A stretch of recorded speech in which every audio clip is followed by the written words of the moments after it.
Right now, a cop killer is on the loose. The feds offering a $30,000 reward for information on Miguel Limbrick. He is accused of shooting 2 officers near Georgia Southwestern State University.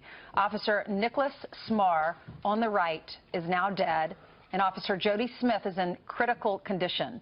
Limbrick posting this message on Facebook, quote, "Not going to jail." At the time of the shooting, he was wanted for kidnapping. All right, let's bring in Sheriff David Clark, who is joining us live. Sheriff, another senseless crime. The senseless slaughter of America's finest continues. My heart and my prayers and thoughts go out to the good people in the state of Georgia as they try to get through this very difficult time. Just rips my heart out every time I hear of one of these things. And, you know, when a law enforcement officer is killed in the line of duty, a bit of every law enforcement officer in America dies with them. You know, the other issue we wanted to talk to you about, with not knowing this murder was going to take place, was about cop killing being a hate crime. And even though we think it's the most egregious thing, one of the most egregious things that can happen in our society, what would it mean to make it a hate crime? Well, first of all, I think any murder is a hate crime. You'd have to hate somebody to murder them. But I think killing a law enforcement officer should be a capital crime, punishable by death. And if there's certain states that don't have the death penalty, then the federal government, the federal court system, should enact a death penalty for these cases, and they should go through the federal system, and upon conviction, they should be put to death. Sheriff, what's happened to our country? Because I remember when I was growing up in South Carolina, where if you shot a cop or if you killed a cop, I remember as a kid even knowing that person's going to the electric chair. This was back when that's how they killed people, killed criminals. And now, look at, I mean, this country has changed so much. We've got so many more cops being shot on a regular basis. Where do we go wrong? Well, we let the pacifists start to take over. That's what happened. We didn't go tough on crime like we used to. We've gone soft. We started talking about things like rehabilitation, second chance for individuals who have long criminal histories. There are a lot of things that go on that we need to do differently, but it starts with sending a clear and convincing message to the criminal element that there will be swift and severe consequences to criminal behavior. But until we get that mindset, and you look at some of the nonsense going on with this sentencing reform bill in Washington, D.C., this criminal justice reform bill in Washington, D.C., that's what has gone wrong, and it has come with some catastrophic consequences to good law-abiding people all across this country. Sure. You know, Sheriff, everybody's talking about the election, and, you know, either you were for Hillary or you were for Trump. And so many people on the left are saying, well, one of the reasons Hillary lost was fake news. You say, I saw this online, you say fake news actually started in Ferguson, Missouri with a myth regarding hands up, don't shoot. That's the anniversary, that fateful summer night in August of 2014. It started with the hands up, don't shoot lie that was propagated by every mainstream liberal media across this country. The New York Times, the Washington Post, the LA Times, the Chicago Tribune, CNN, MSNBC, all propagated that hands up, don't shoot lie. And it was from that time forward that this concept of fake news was talked about.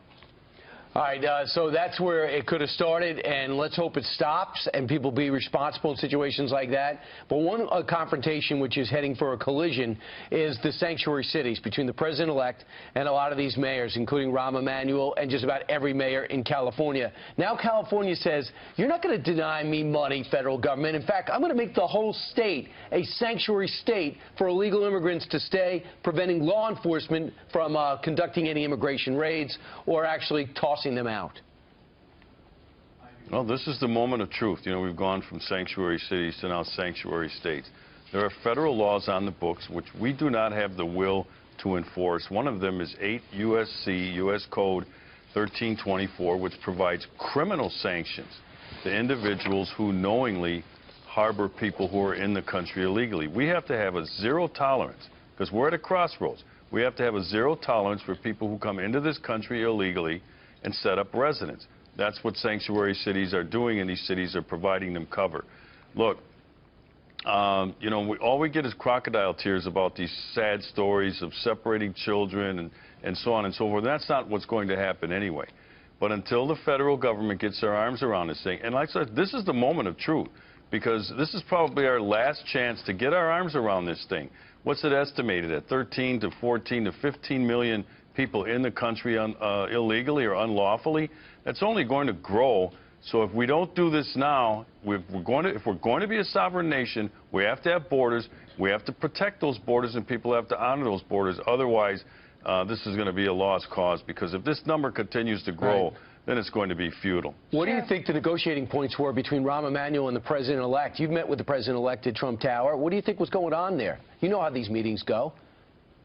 Well, but I don't want to try to project what might have gone on in that meeting, but I think President-elect Trump needs to make it very clear, and I think he did on the campaign trail, that illegal immigration will not be tolerated in this country. You've got to look at this E-Verify system that's voluntary now, where employers can put names through to make sure that people they're hiring are legal citizens. Well, it's voluntary. They should make it mandatory, things like that. Because, like I said, if we don't look, sanctuary cities, sanctuary state in California's case, these are havens for criminal behavior, because what happens is criminals prey on people who they know are in the country illegally, because they know that that victim is going to be reluctant to go to the police for fear of being discovered to be in the country illegally themselves. So we have some serious crimes going on, things like rape, things like abduction, things like domestic abuse, child abuse, that go under and unreported in these cities because the victims are not going to call the police to report it. So that's what California needs to think about. Do they care about their residents, or do they not, or do they want to play politics? Sheriff, there has been general outrage about the generals that Donald Trump has selected to be on his cabinet. So far, he wants to appoint 3. You have General Flynn, General Kelly, and General Mattis. What do you make of the mainstream media and liberals saying they don't want all of that? It's too much military. Well, I think it's laughable. You know, the left is in a general state of outrage. And, you know, to the victor goes the spoils. The President of the United States reserves the right to surround himself with who he thinks will best serve him in moving his agenda forward. That's what's going to happen here. We've done that, you know, except for extreme cases. If there's some extreme situation, that's why the Constitution brilliantly put in a check and balance on that, and that's called Senate confirmation. But except for the most severe situations, the president should be allowed to have the people that he wants to serve in his cabinet. He doesn't need the approval of the New York Times, President-elect Trump, or the Washington Post in these cabinet selections.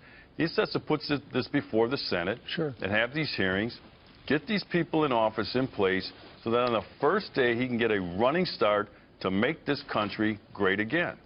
Can we ask you, Sheriff, I know we saw you go up to the 26th floor over at Trump Tower in the last week or two.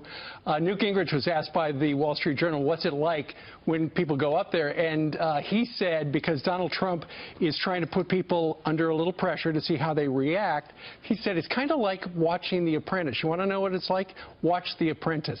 Is that what he's doing, to the best of your knowledge? Is he's putting out scenarios saying, hey, what would you do in this situation?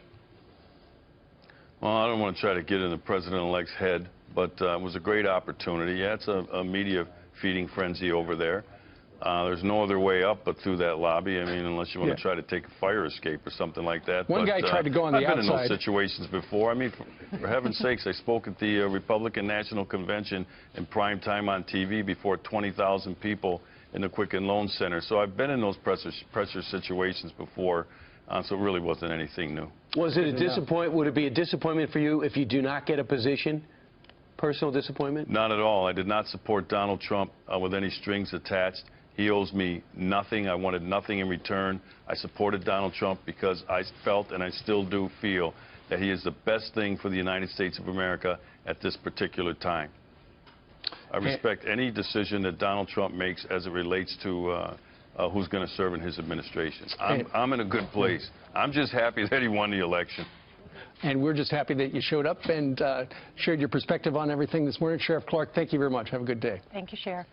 My pleasure.